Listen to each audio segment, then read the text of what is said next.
샬롬 할렐루야. 창세기 13장 1절에서 10절이요. 아브람이 애굽에서 그와 그의 아내와 모든 소유와 롯과 함께 네겝으로 올라가니 아브람에게 가축과 은과 금이 풍부하였더라. 그가 네겝에서부터 길을 떠나 베델에 이르며 베델과 아이 사이 곧 전에 장막 쳤던 곳에 이르니 그가 처음으로 제단을 쌓은 곳이라. 그가 거기서 여호와의 이름을 불렀더라. 아브람의 일행 롯도 양과 소와 장막이 있으므로 그 땅이 그들이 동거하기에 넉넉하지 못하였으니 이는 그들의 소유가 많아서 동거할 수 없음이니라. 그러므로 아브람의 가축의 목자와 롯의 가축의 목자가 서로 다투고 또 가나안 사람과 브리스 사람도 그 땅에 거주하였는지라. 아브람이 롯에게 이르되 우리는 한 친족이라 나나 너나 내 목자나 네 목자나 서로 다투게 하지 말자. 네 앞에 온 땅이 있지 아니하냐. 나를 떠나가라. 네가 좌하면 나는 우하고 네가 우하면 나는 좌하리라. 이에 롯이 눈을 들어 요단 지역을 바라본즉 소알까지 온 땅에 물이 넉넉하니 여호와께서 소돔과 고모라를 멸하시기 전이었으므로 여호와의 동산 같고 애굽 땅과 같았더라. 사람들은 때로 너무나 중요한 것임에도 불구하고 그것이 주변에 늘 있다는 이유 때문에 그 소중함을 평소에는 잘 느끼지 못하는 경우가 있습니다. 그러다가 어느 날 그것이 갑자기 사라져 버리고 나면 그때 가서야 그 소중함을 깨닫고 뒤늦게 후회하기도 하지요. 또는 소중한 것도 알고 귀한 것도 너무나 잘 아는데 어떤 계기를 통해 다시 한번 그 소중함과 귀중함을 마음 깊이 느끼며 깨닫는 경우도 있습니다. 예를 들어 가족은 늘 함께하는 사람이기 때문에 평소에는 가족 한 사람 한 사람이 얼마나 소중한지를 잘 느끼지 못하기도 하지요. 그러다가 어느 날 가족 중에 한 사람이 어떤 사정으로 인해 멀리 떨어지게라도 되면 평소에 깨닫지 못했던 소중함을 느끼는 것입니다. 이런 경우 헤어짐이 당장에는 좀 마음 아프겠지만 그것이 오히려 가족의 소중함을 깨닫게 해주는 소중한 기회가 될 수 있는 것이지요. 물론 이때 가족이라고 해서 꼭 육적인 가족만을 뜻하는 것은 아닙니다. 마태복음 12장 50절에 예수님께서 누구든지 하늘에 계신 내 아버지의 뜻대로 하는 자가 내 형제요 자매요 모친이니라 하시더라 말씀하신 대로 참된 가족이란 주 안에서 함께 하나님의 자녀된 믿음의 형제 자매들이지요. 장차 천국에서도 영원히 함께 살아갈 사람들은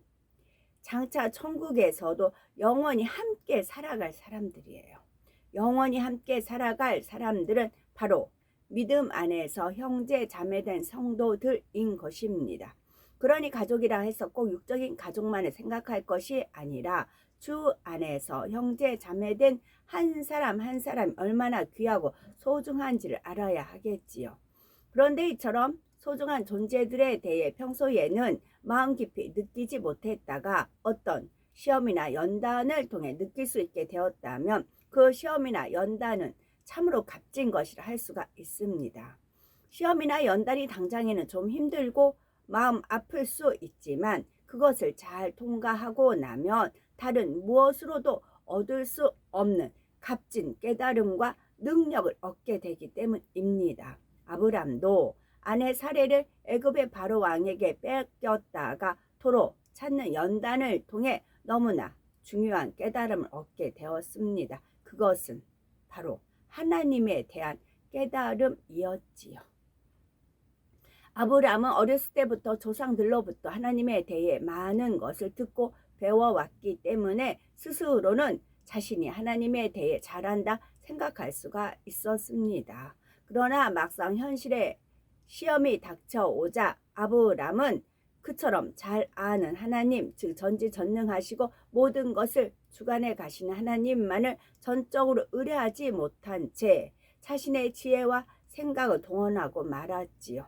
그러다가 자신의 힘으로 풀 수 없는 커다란 어려움에 봉착하게 되었을 때 바로 하나님께서 그를 건져 주신 것입니다. 이제 하나님의 지혜와 방법으로 커다란 어려움에서 극적으로 벗어난 아브람이 하나님께 올려드렸던 고백이 있습니다. 사람의 지혜가 우둔함이며 하나님의 지혜를 따를 수 없고 사람의 지혜가 우둔하며 심히 우둔함이나니 모든 것에 있어서 이와 같은 것을 깨우치지 아니하고서야 어찌 아버지의 마음을 알며 정녕 여호와 하나님의 마음을 알 수가 있으리요.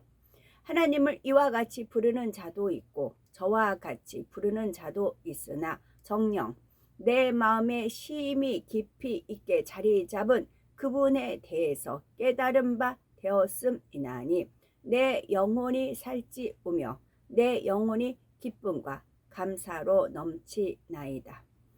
사람의 생각이 깊고 오묘하다 할지라도 그것이 우둔하며 미련한 것에 지나지 아니하나 하나님의 생각과 계획하심은 심히도 깊고 깊이가 있어 정녕 사람의 그 모든 것이 감당할 수가 없음이나니 나를 사랑하시는 그분께 감사 찬송을 올리나이다. 내게도 늘 계셨고 예전에도 계셨으며 곁에 늘 계시어 나를 치리하시고 나를 인도하시는 그분의 그 마음을 내가 알 수 없었으되 나를 사랑하시는 그분의 마음에 대해 내게 이와 같이 깊이 있게 깨우친 바 되게 하셨으며 사람의 생각이 얼마나 우둔하며 미련한지를 깨우치게 하신 그분의 이름을 찬송하며 찬양하리이다.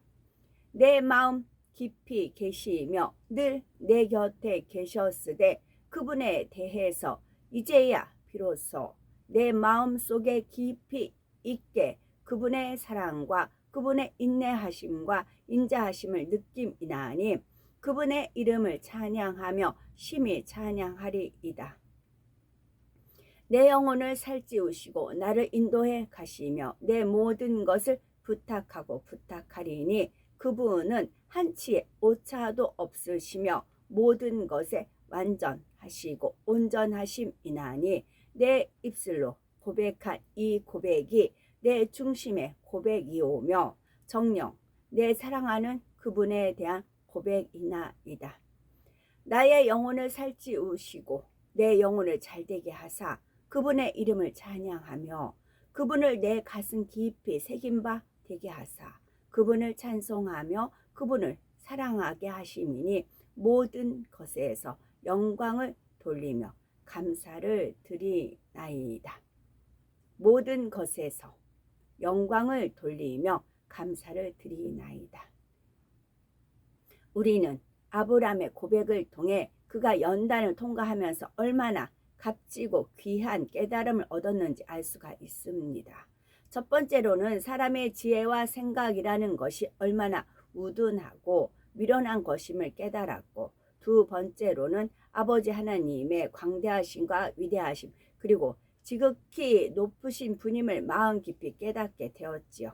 또한 세 번째로는 이러한 하나님께서 자신을 지키시고 보호하시는 너무나 좋으시고 자상하시며 섬세하신 아버지 하나님이심을 깨달았습니다.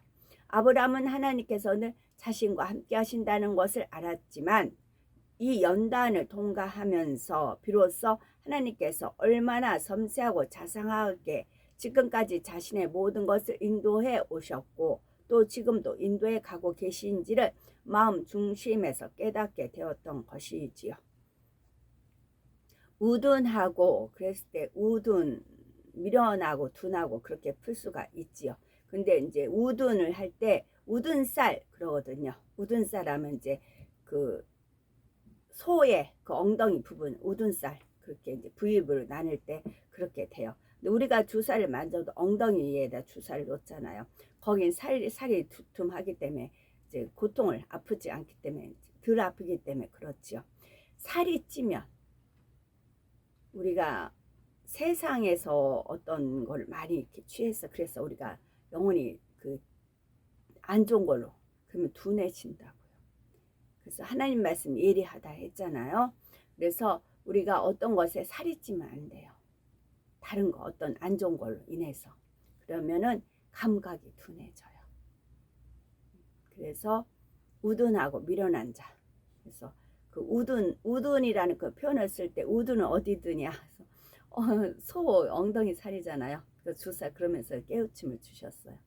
그래서 감각되지 아니하느냐 그런 말씀이 있어요. 어떤 우리 상황을 딱 하면 어떤 사람이 그걸 딱 깨우쳐요. 근데 어떤 사람은 못 깨달아요. 똑같은 상황이에요.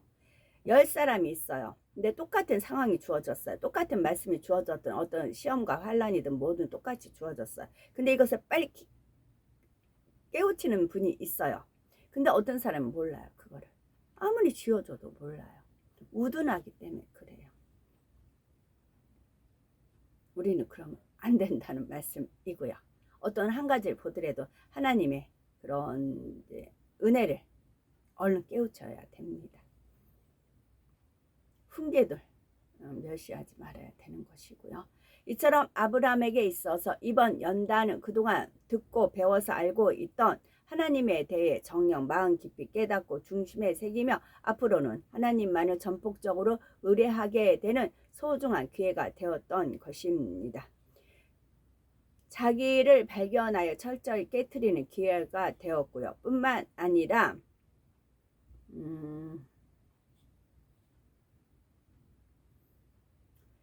어떤 이제 연극을 하는 데 있어서 주연이 있고 조연이 있고 이제 뒤에서 또 이제 심부름하는 그런 세 사람이 있다고 해요. 근데 하나님 중심에 하나님 딱 보시게. 근데 이제 그 앞에서 얼굴 드러내놓고 주인공 역할을 하는 사람이 하나님 보시기에는 좀 아니에요. 그래서 그 조연자를 쓰고 싶어요. 하나님 편에서 조연자. 근데 조연자는 엄청 성실해요. 그래서 그 주인공이 읽은 대본을 이제 주연자가 대본을 외우잖아요. 그 대본을 조연자는 열심히 외웠어요. 열심히 외웠어요. 그러나 본인한테는 기회가 주어지지 않아요.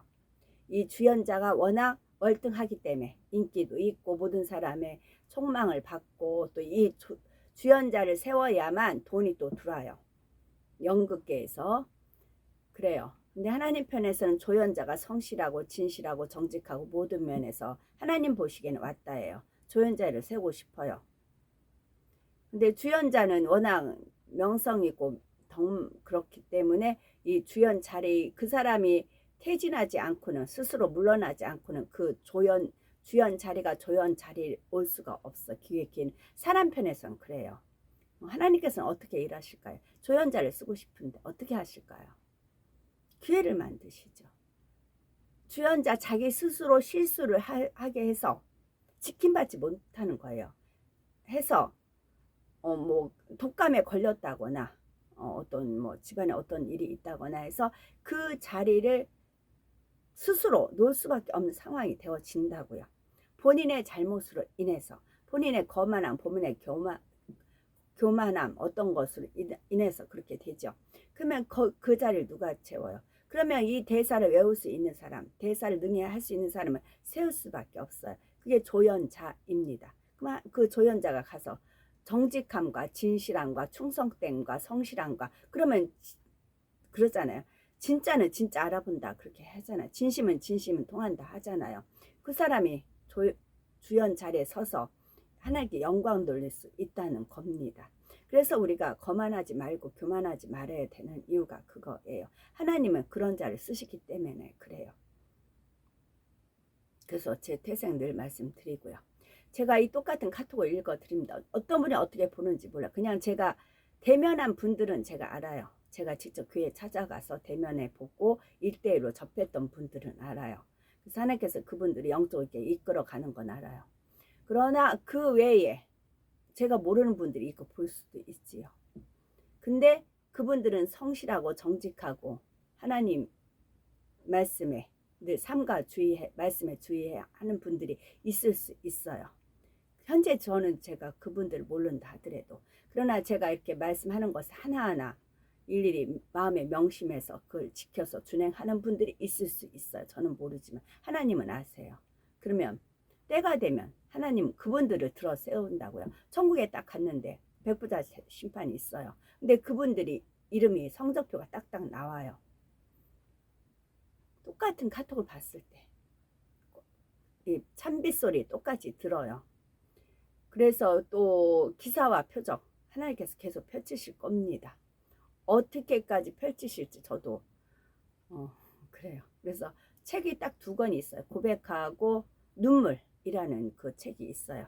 감동함 속에서 받은 거. 그 2권을 다 읽을 거거든요. 그랬을 때 똑같은 카톡을 보더라도 어떤 감동을 받느냐. 그것은 마음이 정결하게 씻겨졌을 때 마음그릇이 준비된 자에 한해서입니다. 그래서 교만, 거만, 훈계 멸시하고 그러지 마시라고요. 그러지 마시고 늘 나 자신을 쳐서 복종시키고 그런 끼미가 보이면 원수마귀 사단 루시퍼가 갖고 노는 것이기 때문에 그걸 깨부시는 작업을 철저히 하시기 바랍니다. 나중에 아차아차 할 거 없고 변명할 필요가 없어요. 하나님께는 저한테 정확하게 백보자 대심판 기준을 철저하게 저한테는 훈련을 시키셨습니다. 그래서 그 누구하고도 인연을 안 맺는다고요. 인연을 맺게끔 안 하세요. 그래서 어떤 일이 딱 있으면 그러셔요. 뇌물을 받은 적 있느냐 저한테 물어보세요. 아니요, 없습니다. 알았다 하세요. 그리고 하나님이 치리하시고 저는 하나님한테 치리를 맡기면 저는 제가 안 해요. 저는 제가 안 하고 주님 심부름만 할 뿐이에요. 치리는 하나님이 직접 하세요. 내 주변에 사람이 붙일 것인가 아니면 떨어져 나가게 할 것인가 내 주변에 어떤 사람을 둘 것인가 그건 하나님이 정하세요. 이 땅에서 아니요, 천국에서요. 보호자가 구한다 말씀 드렸어요. 한 상에 둘러 먹고 마신 형제 자매 모친 구하는 일을 한다 말씀을 드렸습니다. 한 가지 제가 아직 때가 안 돼서 말씀 안 드린 부분이 있거든요. 이런 말씀을 드릴 때마다 하나님께서 항상 떠올려주는 한 장면이 있어요. 그와 같다 하셨거든요. 더 무르익으면 말씀을 드리겠습니다만은 그래서 각자 자기 몫이라고요. 하나님 다윗과 같이 하나님 말씀을 삼가 주의에서 듣고 그것을 지키기를 즐겨하는 거와 내 개인적인 유익을 구하는 거 하나님은 심령을 감찰하세요. 그렇다는 말씀이고요. 이처럼 아브라함에게 기쁨과 감사함으로 연단을 받으면 축복입니다. 이처럼 아브라함에게 있어서 이번 연단은 그동안 듣고 배워서 알고 있던 하나님에 대해 정녕 마음 깊이 깨닫고 중심에 새기며 앞으로는 하나님만을 전폭적으로 의뢰하게 되는 소중한 기회가 되었던 것입니다. 자기를 발견하여 철저히 깨트리는 기회가 있었죠. 뿐만 아니라 아브라함은 이 연단을 통과하면서 그 소유가 풍부해지는 축복까지 받았습니다. 이 한 번의 연단을 통해 영육 간의 놀라운 축복을 받게 된 것이지요. 이것이 바로 연단을 허락하시는 아버지 하나님의 기쁘신 뜻입니다. 연단을 허락하시는 이유가 우리를 힘들고 어렵게 하시려는 것이 아니라 아브라함과 같이 우리에게도 영육 간의 축복을 주시기 위함이라는 말이지요. 그런데 아브라함처럼 연단을 통해 영육 간의 축복을 받기 위해서는 바로 연단을 기쁨과 감사로 통과해야 한다는 사실입니다. 아브라함은 아내 사레를 빼앗기는 시험 중에서도 하나님 앞에 기뻐하고 감사했지요. 물론 자신의 지혜와 생각을 동원했다가 결국 아내를 빼앗기게 된 것에 대해서는 번민하고 힘들어했지만 왜 나에게 이런 연단이 오는 것일까? 하나님께서는 왜 나를 지켜주지 않으셨나? 이런 식으로 하나님 앞에 서운해한다거나 불평하는 일은 결코 없었던 것입니다. 아브라함은 이처럼 기쁨과 감사로 하나님께서 허락하신 연단을 받았기 때문에 연단을 통해 큰 영적인 축복을 받을 수 있었다는 사실입니다. 그리고 이렇게 영적인 축복을 받게 되니 영혼이 잘된 같이 범사가 잘 되는 법칙에 따라 육적인 축복도 자연히 함께 따라왔던 것이지요. 아브라함이 애굽에 들어갈 때보다 훨씬 많은 소유를 얻어가지고 애굽으로부터 나올 수가 있었던 것이지요. 이 또한 하나님의 계획단 섭리였습니다. 아브라함이 하나님의 말씀에 순종하여 본토 친척 아비의 집을 떠날 때 그가 하란에서 모았던 모든 소유를 가지고 떠났다고는 하지만 당시 그의 소유가 많은 것은 아니었지요. 그렇기 때문에 하나님께서는 아브라함이 연단을 통과하여 영혼이 잘 되어짐과 동시에 육적인 축복도 넘치게 받도록 하시기 위해 애굽의 가장 높은 권세자였던 바로를 연단의 도구로 사용하신 것입니다. 그만큼 더 권세자를 통해 연단을 받게 하셨으니 축복도 또한 크지 않겠는지요. 다니엘이나 세 친구도 왕을 통해 연단을 받으니까 그 다음 축복이 엄청나지 않았는지요. 창세기 12장 16절에 보면 애굽의 최고 권세자였던 바로는 살해를 취하면서 그 대가로 아브라함에게 많은 양과 소와 노비와 암수 나귀와 약대를 주었었는데 아내를 도로 찾게 된 아브라함은 이때 얻은 소유까지도 함께 가지고 애굽에서 나올 수가 있었던 것이지요. 그래서 오늘 2절에 보니 아브라함에게 육축과 은금이 풍부하였더라 말씀하고 있습니다. 이처럼 하나님께서는 하나님의 지혜 가운데 사람이 상상할 수 없는 방법으로 아브라함에게 영육간의 축복의 길을 열어주셨지요. 사람이 하나님 앞에 어떤 잘못이 있거나 악을 행하여 재앙이 왔을 때는 하나님 앞에 회개하고 돌이켰다 해도 이전의 상태로 회복되는 것으로 족합니다. 그러나 어떤 악을 행하거나 잘못이 있어서가 아니라 영적인 축복을 주시기 위해 허락된 연단은 그 연단을 통과한 후에 반드시 이전보다 더한 축복이 주어지게 되지요. 아브라함의 경우는 하나님 앞에 어떤 악을 행한 것도 아니었고 큰 잘못이 있어서 연단을 받은 것이 아니었기에 그가 연단을 통해 자신의 나약함을 깨우치고 하나님 앞에 모든 것을 의뢰했을 때 하나님께서는 아브라함에게 이전보다 더한 축복으로 갚아주셨던 것입니다. 그런데 아브라함이 이처럼 연단을 통과하면서 영육간의 축복을 함께 받을 수 있었던 이유는 연단을 받는 아브라함의 태도였습니다. 앞서 말씀드린 대로 아브라함은 연단 중에도 불평하거나 원망하지 않았고 기쁨과 감사로 연단을 받아 나갔지요. 또한 아브라함은 이후로도 믿음의 조상으로 세워지기까지 자신에게 주어진 연단을 기꺼이 감사함으로 받았습니다. 그리고 이렇게 감사로 연단을 받아 나가는 아브라함에게 하나님께서는 연단 중에라도 부족됨 없이 항상 넘치는 축복으로 역사해 주셨다는 사실이지요. 누구나 온전해지기까지 연단을 받는 것이되 그 연단을 어떠한 태도로 받느냐에 따라 축복 가운데 연단을 받을 수도 있는 것이고 아니면 어려움 가운데 연단을 받을 수도 있는 것입니다. 아브라함은 그 중심이 곱고 성실하며 정직한 사람으로서 중심이 곱고 플러스 성실하고 플러스 정직한 사람이었습니다. 다 우리 누구나 아브라함과 같은 복을 받고 싶다 그렇게 말을 하죠. 들어가도 나가도 복 받고 그러잖아요. 근데 아브라함과 같은 그런 중심이 되어야 되는 것입니다. 중심이 곱고 성실하고 정직한 사람이요. 항상 기쁨과 감사로 연단을 통과해 나갔기에 그는 연단 중에서도 하나님의 사랑을 받았으며 모든 것이 합력하여 선을 이루었고 물질의 축복도 넘치게 받을 수가 있었던 것입니다. 그렇다면 우리는 스스로 내 자신을 돌아볼 때 연단 중에 어떤 마음을 가지셨는지요? 나는 아브라함과 같은 중심이 아니니 하고 마시겠는지요?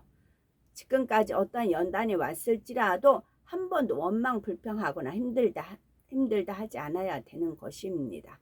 신실하신 하나님을 믿고 오직 기쁨과 감사로 승리해 나가야 되겠지요. 사람으로서는 감당하기 힘든 연단의 시간이라 할지라도 하나님께서는 그것이 축복의 연단이라 말씀하시니 그 말씀 의심하지 않고 믿고 나가야 되는 것입니다. 내 힘으로 내 능력으로는 할 수 없지만 내게 능력 주시는 자 안에서는 내가 모든 것을 할 수 있나이다 라고 고백하면서 모든 연단을 통과해 나가야 되는 것입니다. 그래서 비록 연단을 받는 중이라 할지라도 항상 부족됨이 없이 축복을 받아 나가며 또한 권능까지 받아 나가야 되는 것입니다. 그러므로 우리도 나도 할 수 있나이다 고백하며 어떤 연단이라도 기쁨과 감사로 받아서 하나님께 영광 돌려 나간 우리가 되어야 되겠습니다. 똑같은 연단이 주어졌을 때 그것을 감사로 받는 사람과 힘들게 받는 사람과는 연단을 통과한 후에 축복의 정도도 다를 뿐만 아니라 하나님의 사랑하심도 전혀 다르다는 사실을 깨달아야 됩니다. 정령 굳은 중심을 가진 사람이라면, 정령 아버지 하나님을 사랑하는 사람이라면 아브라함처럼 그 외에 성경상의 많은 인물들처럼 연단을 감사함으로 받을 것이고, 이런 사람에게는 하나님께서도 반드시 연단 중에라도 항상 사랑의 증거를 나타내 주십니다. 연단 중에라도 감사와 기쁨으로 심었으니 하나님께서도 이런 사람에게는 감사의 조건을 넘치게 해주심으로 심은 대로 거두게 하시는 것이지요. 3절에서 4절에 보니 그가 남방에서부터 발행하여 베델에 이르며 베델과 아이 사이 전에 장막 쳤던 곳에 이르니 그가 처음으로 단을 쌓은 곳이라. 그가 거기서 여호와의 이름을 불렀더니 했는데, 이는 그가 이전에 단을 쌓았던 곳에 이르러 다시 한번 하나님께 단을 쌓고 감사의 제사를 드렸음을 말해 줍니다. 그동안 마음 깊이 깨닫지 못했던 섬세하고 자상하신 하나님의 마음을 깨달은 것에 감사하며 자신의 길을 인도하사 시험으로부터 건져주시고 오히려 이전보다 더 큰 축복을 내려주신 하나님 앞에 감사의 단을 쌓은 것이지요. 그냥 입술로만 하나님 감사합니다, 이러한 것을 깨달았습니다 고백한 것이 아니라 이처럼 아버지 하나님 앞에 단을 쌓음으로 자신의 고백과 깨달음을 확증했던 것입니다. 자신이 했던 감사의 고백을 스스로도 자신의 마음 중심에서 새김과 동시에 하나님 앞에서도 자신의 감사의 마음을 하나님께서 기뻐 받으실 만한 아름다운 향으로 올려드렸다는 말이지요. 그런데 오늘날 많은 사람들은 하나님의 은혜를 체험하고 하나님의 축복을 받아가면서도 하나님 앞에 감사의 단을 쌓는 데는 인색한 것을 봅니다. 그냥 입술로만 감사합니다 하고 말하거나 하나님 앞에 적당히 감사하는 것을 끝내고 말지요. 그러나 진정한 감사는 일방적인 것이 아니라 상호간에 이루어져야 한다는 사실입니다. 내 편에서만 이 정도 감사하면 되겠지 한다고 되는 것이 아니라 받는 편에서도 그 감사의 마음을 느끼고 인정할 수 있도록 해야 한다는 말이죠. 그러므로 우리 편에서 적당히 감사를 표한다고 해서 하나님 편에서 무조건 받으시는 것이 아닙니다. 정령이 하나님께서 흠양하실 만한 향으로 하나님 앞에 올려드렸을 때에 하나님께서도 그 마음의 향을 받으시고 우리의 감사를 인정해 주시는 것이지요. 그리고 이렇게 하나님께 인정해 주실 때라야 참된 감사로 하늘에 쌓여지는 것입니다. 아브라함은 이러한 사실을 잘 알았기에 창세기 12장 7절에 보면 하나님께서 나타나 내가 이 땅을 네 자손에게 주리라 말씀해 주셨을 때도 그곳에 자기에게 나타나신 여호와 하나님을 위하여 정성껏 단을 쌓았습니다. 이렇게 단을 쌓아 제사를 드림으로 하나님께서 자신에게 주신 언약의 말씀을 하나님과 사이에 확증했던 것이지요. 그런데 오늘 본문에 아브라함이 처음으로 단을 쌓았던 곳에 이르러 다시 한번 단을 쌓아 제사를 드리면서 여호와의 이름을 불렀을 때는 그의 마음이 이전에 단을 쌓을 때와는 많이 달랐습니다. 물론 아브라함은 이전에도 하나님 앞에 열심히 단을 쌓는 사람이었지만 그때는 다만 조상으로부터 듣고 배운 대로 행한 것이었지요. 이럴 때는 이렇게 단을 쌓아 제사를 드려야 한다고 조상으로부터 듣고 가르침 받은 대로 행했다는 말이지요. 하지만 이제는 마음 중심을 실어 단을 쌓으며 감사로 찬양하고 하나님의 성호를 송축했다는 사실입니다. 바로 연단을 받기 전과 연단을 받은 이후에 이와 같이 놀라운 변화가 일어난 것이지요. 단을 쌓는 그 중심, 마음이 이전과 지금은 전혀 다른 마음이지요. 이전에는 배워서 배운 대로 행했겠는데 이제는 마음 중심에서 감사하는 마음으로 단을 쌓았을 것입니다.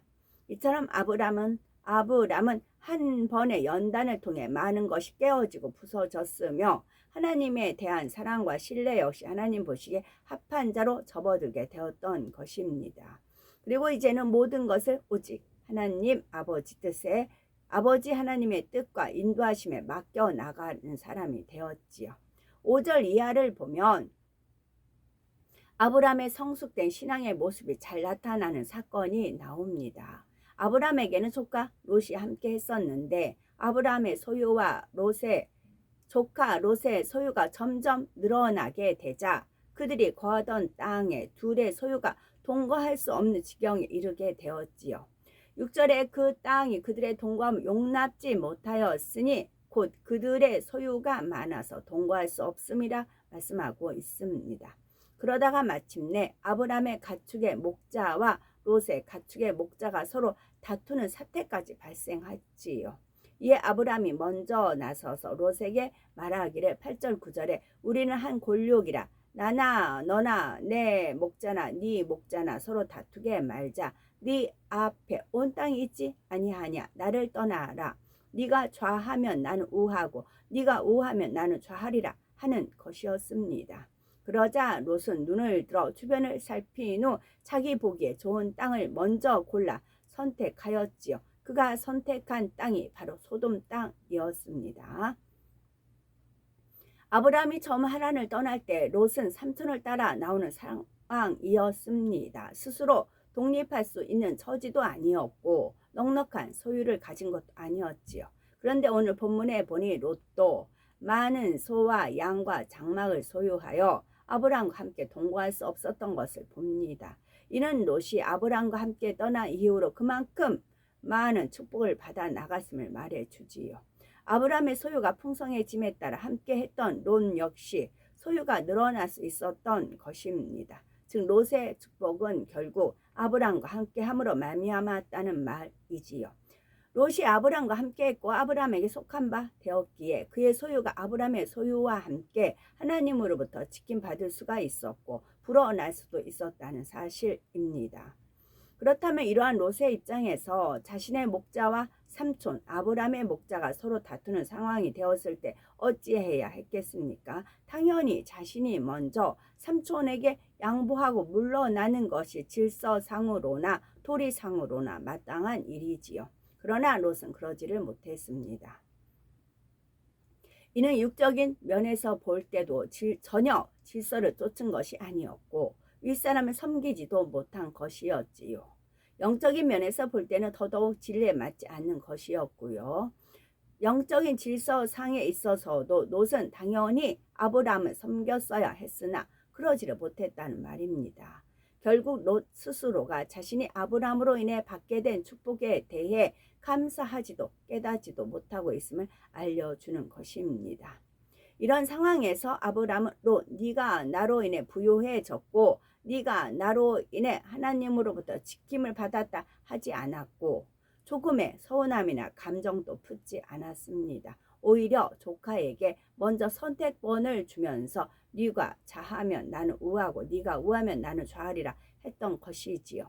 그런데 롯은 한 번의 사양이나 양보도 없이 즉시로 자기 보기에 좋은 땅을 택하고 말았습니다. 이것이 바로 그 롯의 차이에서 오는 모습이지요. 아브람의 그릇과 롯의 그릇이 확연히 비교되는 사건이었습니다.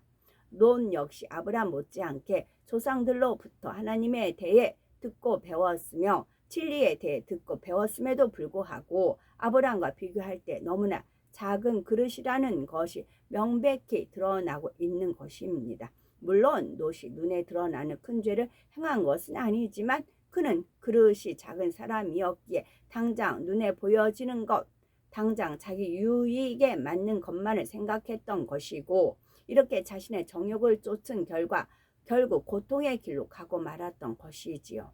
만약 아브라함이 롯과 같은 위치였다 하면 삼촌의 입장을 먼저 생각했을 것이고 자신의 소유만을 생각하는 것이 아니라 삼촌의 소유까지도 살폈을 텐데 롯은 그렇지를 못했던 것입니다.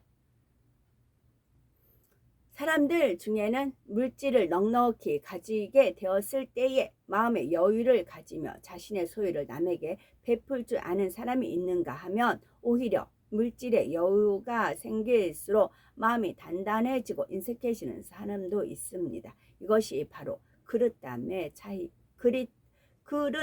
차이입니다. 그릇이 작은 사람은 내 거, 내 소유, 내 입장, 내 형편 등 자신과 관련된 것에만 시야를 한정시키므로 그 이상의 것을 보지 못하지요.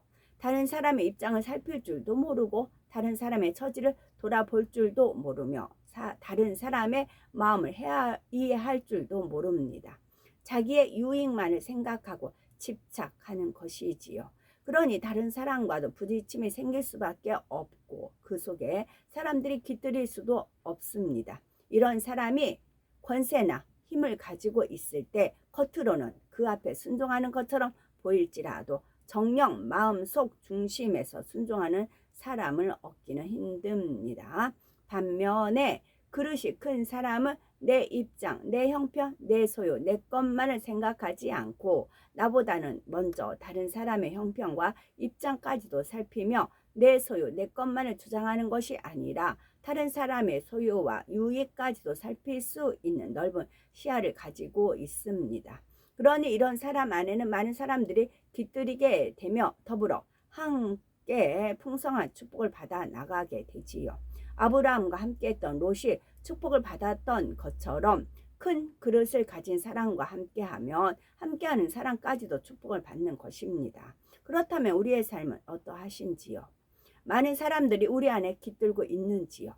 우리와 함께하는 사람들이 더불어 축복을 받아 나가고 있는지요? 우리는 말씀을 통해 믿음의 조상 아브라함이 어떻게 모든 믿는 사람의 조상으로 세워질 수 있었는지, 또한 어떻게 그와 함께한 사람까지도 더불어 축복을 받아 나갈 수 있는지를 깨달으셔서 우리의 삶 속에서도 하나님의 사랑받고 보장받는 증거가 날마다 넘쳐나야 되겠습니다. 그래서 우리를 통해 아버지 하나님께서 영광 받으시며 우리에게도 한량 없는 축복이 내려야 되겠죠. 아멘.